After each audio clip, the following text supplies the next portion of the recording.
I'm going to call on stage our first speaker. It will be a Q&A with him. He was with us for the first edition of this special program 4 years ago. And he's leading the digital activities at a very yummy group called Ferrero. So please help me welcome Guillaume Dugardier from Ferrero.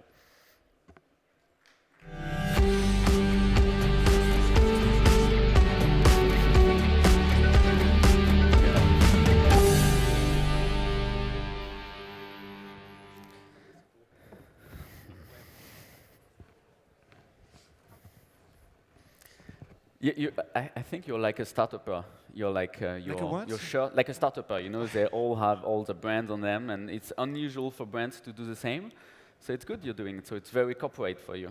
I mean, yes, big groups can also be agile sometime and show that not only startups can be able to fine-tune a bit some things. So let's start with well, the big picture of what you're doing at Ferrero. What's your exact position? You changed actually a few months ago, so now you're managing quite a big thing. Yes, so I'm head of digital Western and South Europe at Ferrero now, and in this department we are working on all the digital paid media environments, the content developments with the marketing teams, the platform developments, all what is related to social networks, so globally mobile application, all what has to deal with digital. Okay, let's ask a first question to the audience. How many of you know at least one of the Ferrero products? Okay, because you're quite a few Europeans there. So tell us a little bit more about the group, because we know Nutella, we know a few other brands. So Ferrero is still an Italian company privately held by the family Ferrero, which owns brands like Nutella, like Kinder, like Tic Tac, and the praline portfolio, which is made of Ferrero Rocher, Pocket Coffee in Italy, Raffaello, and Montchéri, which are brands existing since a very long time.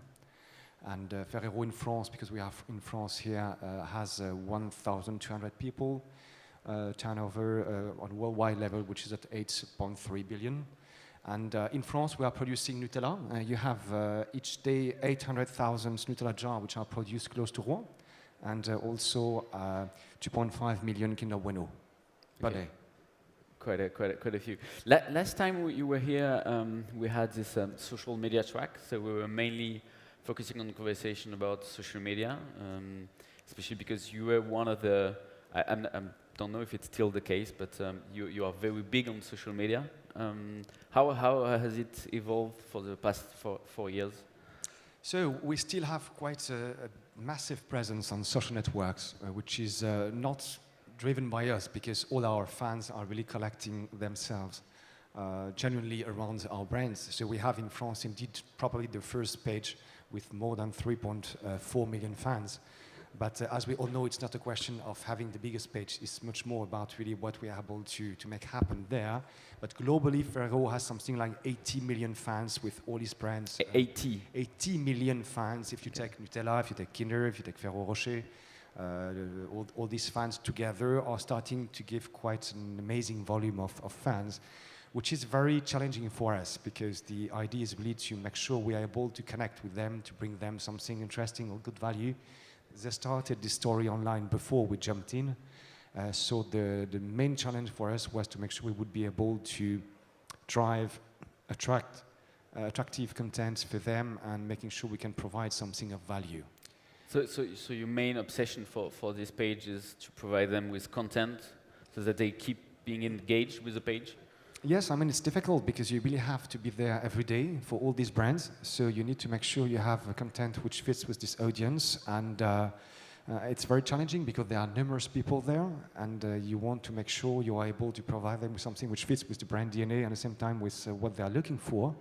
And this is quite difficult, even more probably for FMCG brands where you don't have genuinely a story to tell. So for love brands like Nutella, like Kinder, it may be a bit more easy for their saying.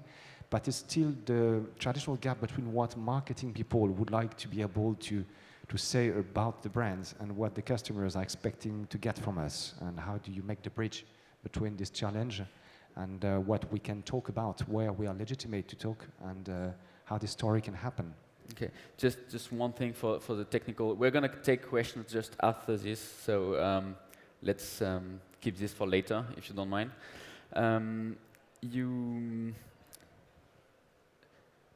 So you had when we prepared this, we had an interesting. You have an interesting point of view about content versus context. Tell us more a little about this. Well, yes, I have to say I quite disagree with the traditional the content is king nowadays. I feel because we are struggling quite every day with this very big issue to provide compelling content for our brands, and I think that the context is now definitely king before the content, because if you have content which brings value to the customers and which makes sense with your brand, but you're not able to deliver it into a context which makes sense for the consumer, which is receiving it, depending on what he's doing now at this present moment, then you're losing 40% of the efficiency of what you're trying to do. So I think this is really something which was brought to us by mobile technologies, and the fact that you can now be permanently connected. This is really, for me, the web of the context now, which is far beyond content, which becomes a kind of mandatory commodity. You have to have interesting, valuable content, but it's not enough. You must really put it in a situation where it's relevant in terms of context. And this is really where we see the importance of making all these decisions regarding also all the real-time channel like Twitter, like all these one. Do we want to go there? Are we able to go there? And then to manage this kind of conversations with our team in real time, 7 days a week, 24 hours a day. This context issue is really bringing much more question than ever before in the past. So, and what about this organization? How are you organized to have this 7 days a week for 24 hours a day? Do you have a lot of some brands are very proud to show that they have like a social war room. Do you have something like this, or is it more like decentralized on all continents? So we don't have any social war room at this stage. We don't need it. So it's not the full necessity for us today. It's right that you don't have 1 minute on Twitter without several mentions of Nutella. So this is something we're looking at to try to find the best way to manage that. But we're not able to do that because it's very difficult in terms of organization to set up teams and to make also decisions with regard to community management. Do you have them internally? Do you rely on your agencies? Do you give all the brands to one single agencies? These difficult questions still remain nowadays very difficult, and one single solution, from my point of view, has not been found. So we've been completely transforming the organization at Ferrero in the last 3 years to try to move into a direction where we switch from a quite centralized organization to a very much transversal organization, where you have marketing, survey department, trade marketing, media guys, all together in one room to set up the strategy for the year, answering the marketing objectives. And all together, we are kind of advisors to the marketing teams, and we sign with them a kind of a roadmap to ensure every specific skills are oriented in the good direction to bring us to the success and to the achievements of the annual objectives. So it's really a very big change, which drives us to walk through a pathway with focus of efforts, which can go from working on awareness of specific brands or relationship building, and then we identify the specific touch points. Are they on or off? Is not an issue. There is no fight between teams, between moving, switching budget. It's really all directly related to the marketing objectives and the most appropriate touch points. And then we see if they are on or off, which one are then on, and then the team that I'm heading on digital is then jumping in to rewrite the story for the digital world with all this complexity. Do you think this has changed in the past few years? Like the head of marketing of all these brands, they're now easier to convince. They have to invest in digital, and they're less, especially because you have a FMCG brand, so the culture was more, okay, let's do an ad on TV and we'll get more sales. Now they're able to integrate by themselves digital and then come to you to work together? I think there has been definitely a huge change in their mind shift. They are now all keen to go on digital, but I think we are sometimes a bit trapped by digital and the ability to do so many different things. Mm-hmm. And the danger is to make sure you make the right decision between the trendy Instagram thing that everyone wants to have his own account, his own page, and to launch it. And then the need for rationals, because these marketeers are much more likely to go on digital, but they're also expecting from us to provide them with a huge amount of data and data which is demonstrating the efficiency of our campaigns. So there is a huge potential, but then you have to make sure you will be able to demonstrate and use this data to show that, yes, this campaign was effective, not only on brand equity items evolution, but also, if possible, on sales. And this is where we are actually focusing our efforts this year to try to demonstrate that, and I think we are not far. Okay, so good news. your focus, this is a big part of what I want to address with you, so is how you use data to monitor what you're doing, and is it, I mean, a lot of brands want to have a DMP, so data management platform. Is it what you're looking at, or is it not about the tool and more about all the processes and the real impact you can have on business thanks to this data, especially online, offline, online retail? Tell us more about this. I've spent several months to work on DMP topics, trying to identify the best provider, the best solution for us, and it's also a very difficult topic. First of all, I don't believe in the need for us of DMP platforms. I think this big data world, all this data, is not something new. We have data since, what, 10 years? We just have more data. So I think it's much more easy, if I dare saying, to manage a data strategy and making sure we have specific objectives which are identified and that we are going to try to achieve by measuring thanks to the data what we are doing, but setting up a huge DMP platform with specific teams, with segmentation of target, 50, 100, I saw a line on the screen with regard to Kraft has 500 segmentation, no, well, I don't want to go on that. I mean, too much data is killing, at the end, the activities, because when you have that many data which are just readable data, and that you are not able to act on this data, then you just lost the direction where you should be going. And in the last years, many of us have been, experimenting nice dashboards with so many things to track, graphs, all that stuff, and then you're never able to act on all this data because you're not able to drive such a huge change based on this data, because there is something else. And so how do you... So what are you doing so concretely? So concretely, we are kind of going a bit backwards, and we are doing our best to have less data, but much more useful data in terms of being actionable, making sure we focus on the right data, which will enable us to act on changing, modifying the campaigns, and making sure it's worth doing. And what you told me that you're trying to get data from the online retails, so you can map that with all your online communication, and you can really make sure that €1 you're investing is having an impact at the end, right? Yes, we did a first experimentation in Europe this year with Carrefour and with our client Auchan, where we've been trying to demonstrate how a brand experience which was encapsulated on their own website might be able to impact brand equity items and sales. And we've been able to measure amazing results. We had, in terms of conversion, 8 times more conversion from visitor to buyer with the people who've been walking through our funnel, which was for Nutella at La Chandeleur, for crepe recipes, all that stuff. We've been recreating kind of a shopping trip online. And we've been able, thanks to data here, to understand precisely what people were doing and where they were focusing their attention to make the conversion happening more easily, if I can say.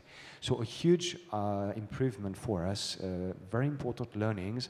And now we even went one step ahead, because you can actually, since something like just 1-2 months, so we're really experimenting that. You can buy Ferrero Rocher on ferrerorocher.fr directly on our Ferrero corporate website. You also have access to all our products, which are accessible online definitely now. And without having us to handle all that stuff, we are connected to our clients on national level. We are using their logistics, and then you can put it in your cart and very easily get it when you go on Carrefour Drive, on Auchan Drive, etc. You get it delivered in your basket automatically, which enables me to also now provide new objectives for digital, which are to not only work on brand equity items, but also try to impact sales, and being able to track all these improvements and these pathways. And because you're connecting to your client, first client like Carrefour and Auchan, retail online stores, they don't see you as being a new competitor because you're selling directly and you're not selling through them, right? Because you're driving traffic through them, and it's a good way to be direct with the end client without being completely direct. Yes, well, offline we're actually already driver of traffic. And now we are trying to do the same to be driver of traffic online, which will be redistributed to their shops, and the customer, the internaute, chooses the one he wants. So it's not something that we are directing ourselves, we're just giving the service, which is making sense into the context in which they are when they are shopping, and helping them to find our product. Okay, let's look at some questions we had. I see we have quite a few. You answered one, but do you want to start with one specific, or let's start with a tough one, like what happened during the World Nutella Day social crisis? So I see what they're talking about here. It's not a real social crisis. What happened is on regular basis, Ferrero is sending letters via the lawyers to all the people who are using our brands in ice cream makers, all that stuff. And within this group of letters, one was sent out to the organizer of the World Nutella Day, which is a fantastic platform existing online, who just received this administrative letter, while at the same time we were talking from another team with these guys to have them participating in the 50 years anniversary of Nutella. Okay. So this was really something which was administrative, which popped up in the wrong place at the wrong moments.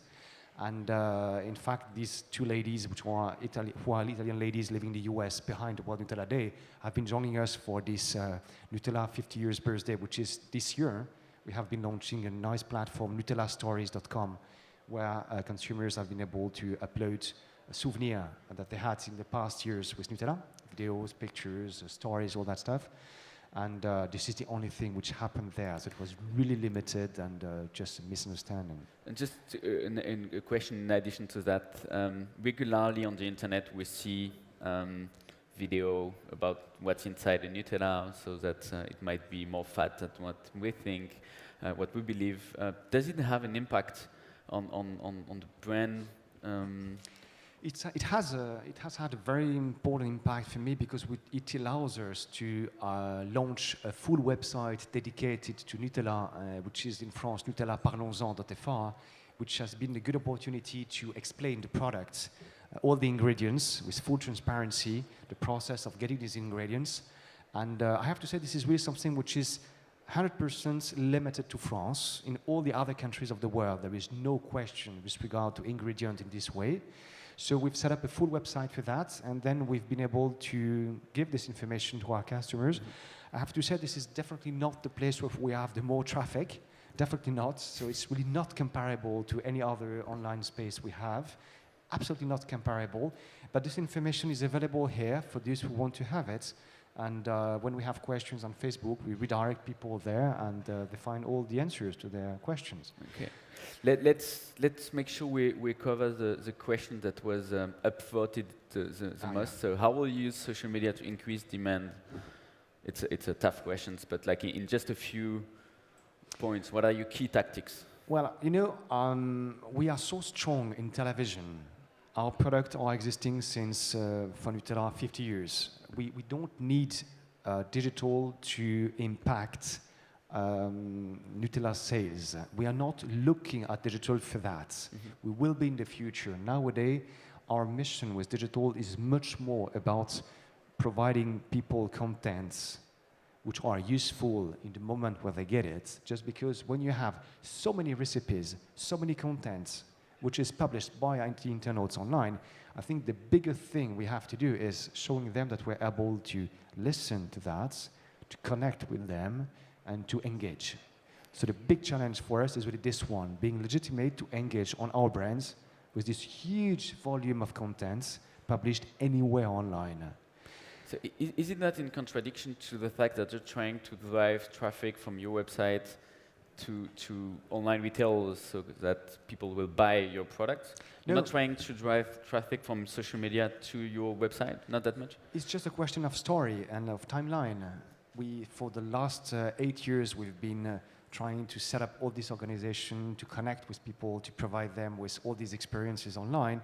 Now we are at the stage where we're trying to find the way to also play a role into the purchase step, but it was not what was expecting from digital. If you take our media mix, actually, globally across Europe, the digital is something like 15% of the media mix. So it's not thanks to digital that the sales, the P&L of the company is going to dramatically change. Yes, of course, this can have an impact, but it's not the key focus and what people are expecting from us. Okay. What will be the media mix for digital? Last question for in 5 years from now. I think we are not far from reaching something like 20% globally, all brands together. Now, when you take some brands like TikTok, it's largely above 30%. It's really depending on the target audience and where they are. So Ferrero Rocher is a bit behind that. Nutella is in this average, so it's about something like 15%, and some brands which are more young audiences targeted. Kinder Bueno also is much more digital. Okay. So it's really about the customers and what they want to do. I'm afraid it's the end of this session. We're out of time. If you're on Twitter, so if people have some questions, they can find you. I mean, it's on the website. Guillaume, thank you very much for coming here early today, and thank you for this. Actually, thank you. Goodbye. Thank you.